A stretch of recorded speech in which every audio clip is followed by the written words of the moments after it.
Ready? So I have for you guys, all right, one moment.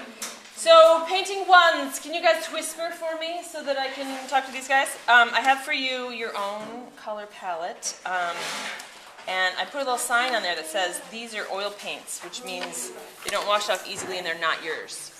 They're not yours to use, basically. So it must mean note.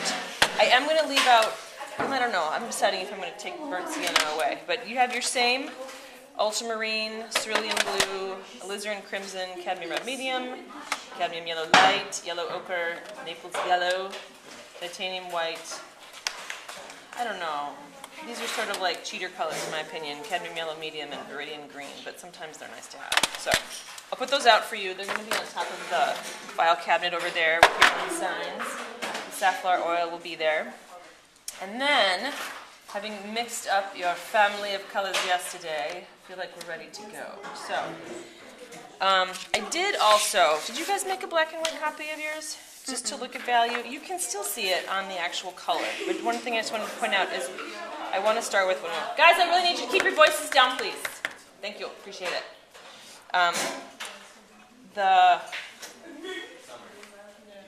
I start with kind of these darker values and basically work almost back to front, but not entirely, because I want to work up the whole page. And I also notice this is really bland back here, so I might do some more with this just to give it that sunny day feel.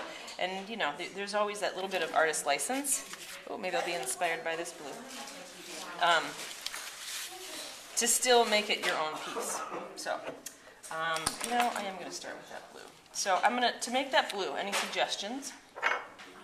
What should I start with?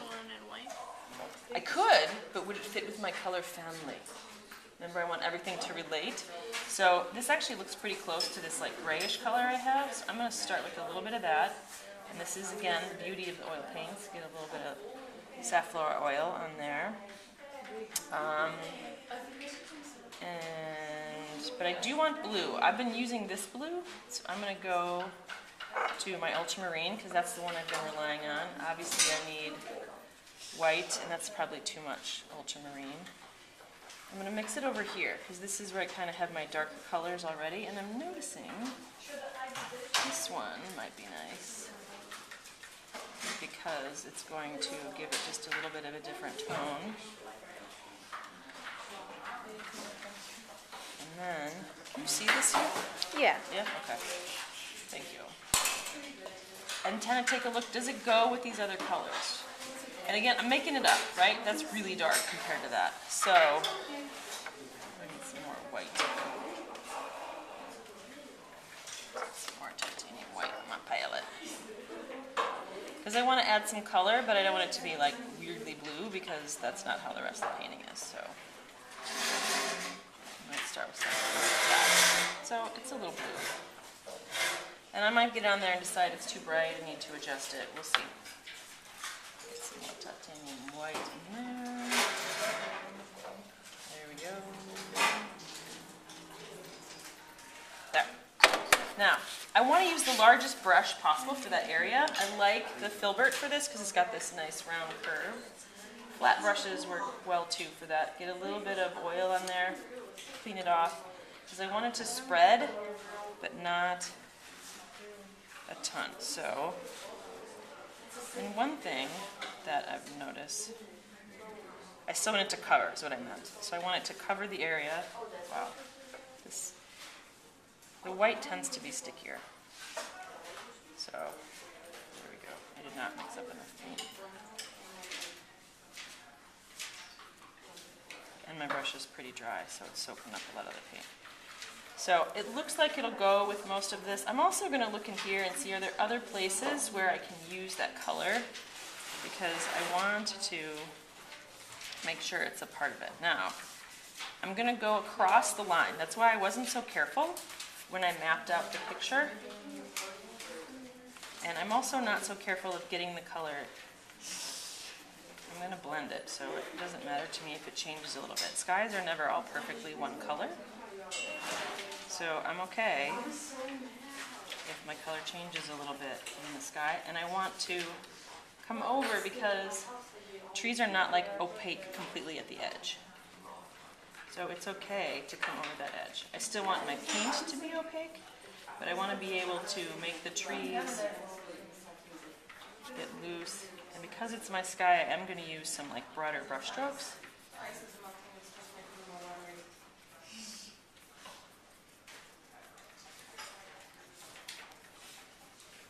As I do this.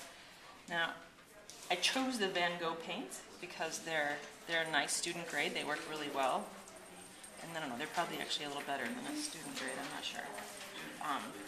I've used the Blick oils, I've used the Utrecht oils. They're all pretty good. If you decide you want to buy your own. So I'm just getting this base color down. Hello.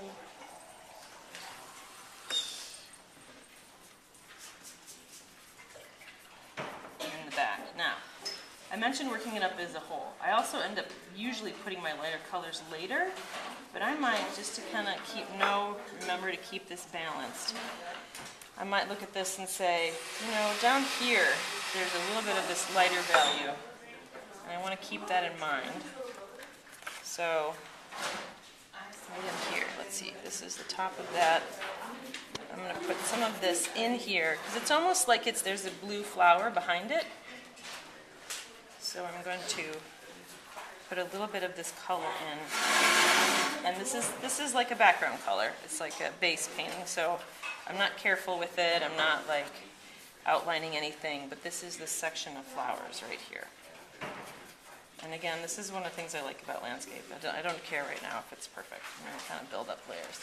I'm also noticing there's this blue or gray here, and oftentimes as things get toward you can see it a little bit in this picture. As things go toward the sky and approach the ground, they lighten. So I might take some of my little darker colors in here and just bring it into the top, just so it's not a plain color all the way up here. And kind of bring some of my other colors in there and blend those in. And that's another nice thing about oil paints, is that they blend really well. Because they stay wet essentially for so long.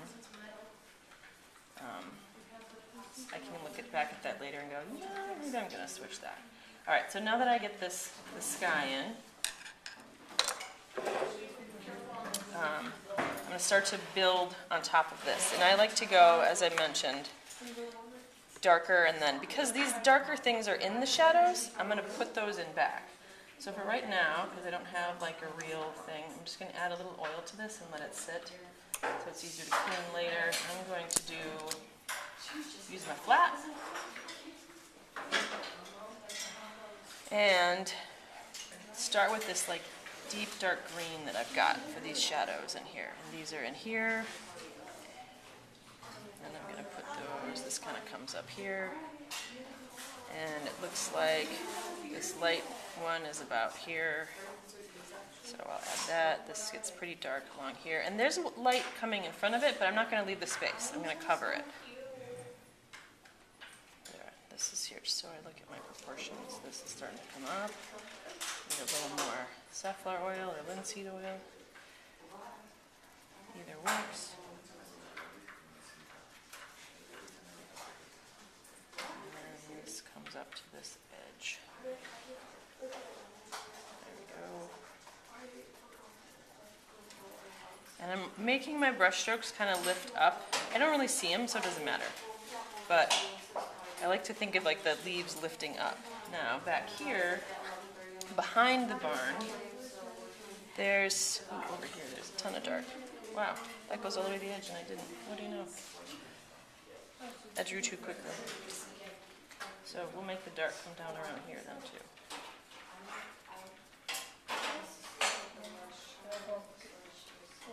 Looks like I could put something down underneath here, or I can clean the table after. The Murphy's oil will work to clean the brushes and the table, so you guys can do that with either. And then here, so there's this sort of highlight part. And I can, I can fill that some, or I can go in. That's what I like about trees. It doesn't matter as much. I can kind of play right now. I don't have to worry. So there's this dark, oh, there's a little windmill. I didn't even notice that. Oh, look, a little surprise. See if I put it in or not. I don't know. I don't think I remembered that the other times. So this is that. There's some dark up here. Ooh, this is mixing. That's great. It's fine. I don't care. I just don't want to keep going into that because I want to keep this, my darks. Get a little more. Got my darks. Now, down here, there's some. So maybe I'll put... One of the things that I think we tend to forget is even in the lighter areas, there's going to be shadow. So even down here, underneath here, there's going to be some of this real dark that I'll cover up. And there's not much. Like, that's pretty thick, actually. I could go less thick than that. But there's shadows even in the lighter areas. I'm not going to do this one because that sits on top. There's dark in front there, too. But as I'm working, I'm trying to get my shadows in everywhere. And I tend to overlap my edges. So here, I see more dark down here. And really, behind all of this,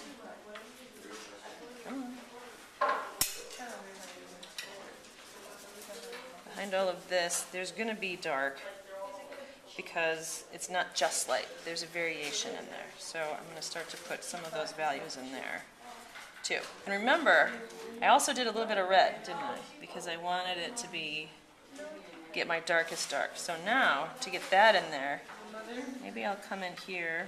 And this you can do with a round or a flat. And wherever I see like the really dark values, I'm going to start with those. So that's kind of up in here. And it's very subtle. It's hard to see right now, but it's kind of fun. I did one painting where it was a night field, and it was all basically in blues, greens, and reds, like these colors. It was kind of fun because it was like hard to see values, and now when it's done and the light hits it really bright, it's like, oh, there's so many colors in there. It's not just dark. It's like fun to see. Although then I dropped the paint in, and now there's a big rip in it. So, you know, it's less fun to look at because I just look at it and see the rip. But my mom still has it hanging on her wall because, you know, she's my mom. My ceramics work, not her favorite. My paintings, she keeps up. She wouldn't say that, though. She'd probably stop that in case she watches this someday. All right, and then back here I had a little more red, so I'm going to put that in. And just putting that in my shadows is going to help keep that really, I like a towel. Maybe I'll see if I can find some old towels, mostly paper towels. Getting rid of the paint in these is kind of, ugh. Now this dark red I plan to use this red for it as I was looking at this. So I might go in here and say, all right, well this edge is this dark red. Now as I put this on here, it looks really dark. So I might, this is too dark. I'll go get some of this. And now oftentimes I'll mix this color family and I'll look at it later and go, no, too dark. But there's gray in there too. So I can put this in as a base color. This looks too short. This needs to go longer. That's why this wasn't right. It's my fault for going too slow. So maybe this is going to act as my base coat. Maybe I'll take a little touch of white with it. Gray, because there's gray in the barn. And get kind of a variety of stuff on here on my brush. And then pull those colors into it. Oh, that's really purpley, isn't it? Even my red looks purple. Huh. So maybe I'll mix a little more red. Maybe I'll go with this purplish barn. Let's see, what about this? If I put this with it. It's a little better. Alright, I'm starting to get into detail just to kind of check colors. I don't like this red. It's too purple. But I'm going to keep painting. So, we'll come back to the barn. It's not my fave. If I wasn't trying to work quickly here and do a demo so you could see what I'm doing, I'd probably stop right now and mix red, but I want to show you how I build up these colors and give you time to paint today. So, I'm going to go to around to do some of this work in here, and then I'm starting to go to my lighter greens. So let's see. It looks like over here they're a little more yellowy. So I'm going to start with those. And I kind of do, and this is my brush stroke. So yours can be different, yours can be similar. I like to keep it kind of like almost impressionistic, where I just sort of let the paintbrushes float. Some people are a little more like keeping them more consistent directions. I don't know. I just have more fun if it's like kind of all over. So you'll find your mark as you're working. But I'll start by kind of blending it in with these. And there's still, even all the way up here, there's some darks in there. So this seemed like a lot lighter on my palette. It doesn't seem so much lighter right now, but I'm starting to get these lighter values in here. And now as I get towards this way, I can see these are further back. The atmosphere is bringing them further back, so I'm going to use this cooler color. Remember, cooler colors tend to look further back in the atmosphere. So I start to put these in here. And again, I want to keep that. This is dark. This is actually a little more reddish. These are further back. I want to keep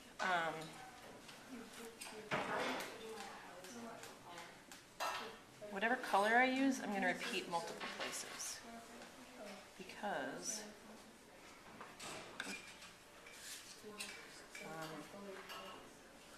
I want it all to go together. And so this is starting to blend here. And this is kind of like when we did the studies or the copies of the Impressionist paintings, where it's taking a lot of colors and mixing it together. So, and then as I get towards these top, I notice there's these little like offshoots that kind of stick in different directions. I see this little guy. If you're doing a commission for someone, it's kind of fun to add little things and be like, oh, that's that little tree that always sticks up and back. You know, like when I've done people's farms, they're like, oh, I see that one tree. So like, if you get little details like there, it's fun, because then you recognize it. If this is one you're just doing and it's kind of, you're playing, you don't have to worry quite so much. Now over here, it was a little warmer. So I'm going to go with these warmer ones. And maybe even a smaller brush. This one's kind of big. Now, I start to think of it almost as spheres. So like right here, this clump is like a sphere. So this is this clump. No, that's this clump right here. So I'm going to go with the medium value for the sphere. Move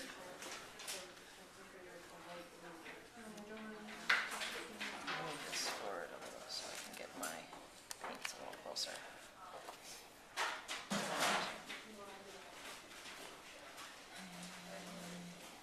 There we go. So I think of this sphery clump. Jeez, much stuff.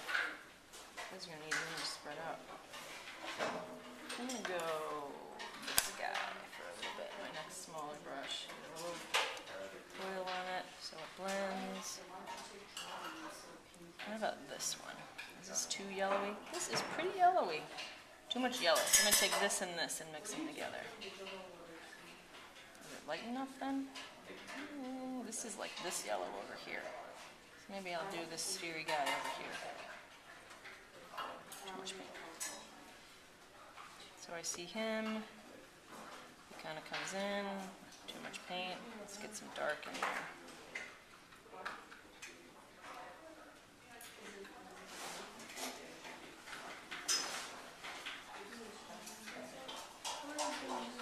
Goes up there. I don't like that. It's too solid. Paint's not that, like the color isn't that solid because they're trees. Some of that green coming in. So there's this clump right here. This one's even a little bit reddish, so maybe I'll take some reddish and mix it with the yellow. And that tree's a little more like this. So I'm starting to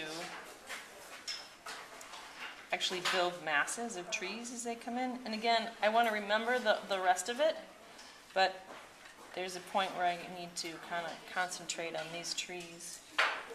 I should come back to this clump and finish one. I get distracted easily, which kind of helps in working with it as a whole. Doesn't help necessarily in creating. So let's see, I'm on this clump. I need these lighter values. So this is like a little white with the color, lighten it. Sometimes instead of white is when I'll use that Naples yellow, that real light yellow, to keep it warm if it's a sunny painting.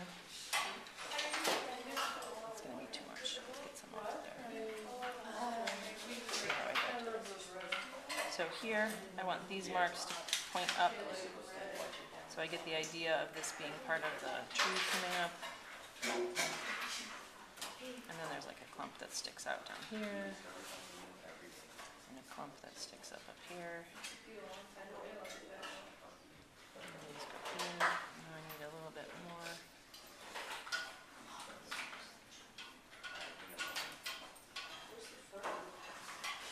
And there's some that stick out here.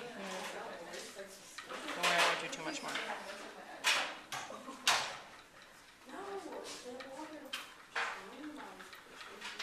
So I'm starting to see sort of that arc of, hello,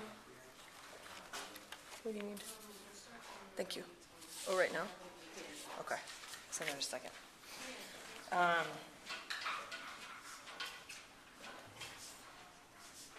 I see the highlight of it forming. And then there's some brighter ones that kind of cut into the dark down here. So I'm going to get those in there. But I want it to be spacious, so it looks like they're, sticking out of the dark. And then there's a little clump that comes in here.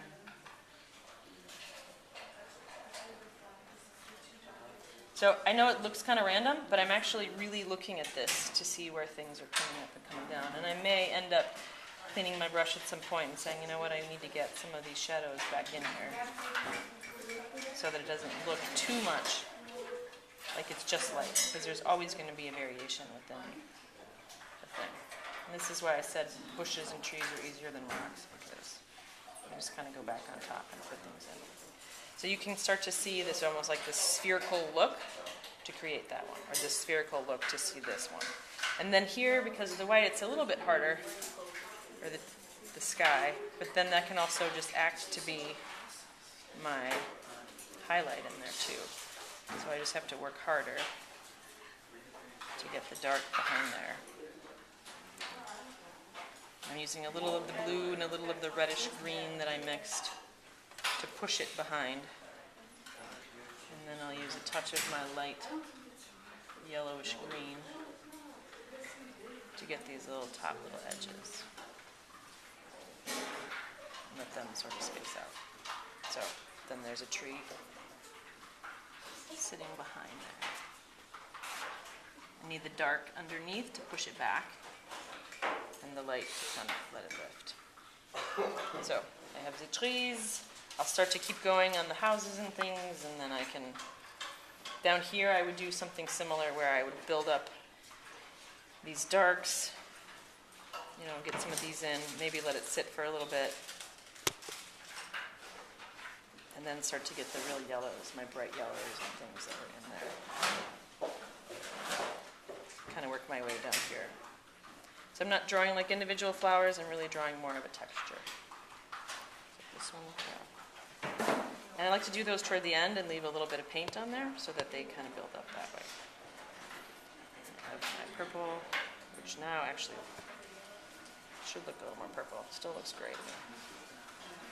So I play, and then maybe I go, oh, but this is over here. Oh, I need some of these over here. But I do that after I put the barn in. I don't want to make you wait, watch me mix again. Questions? Think of it as play. Thank you. So good.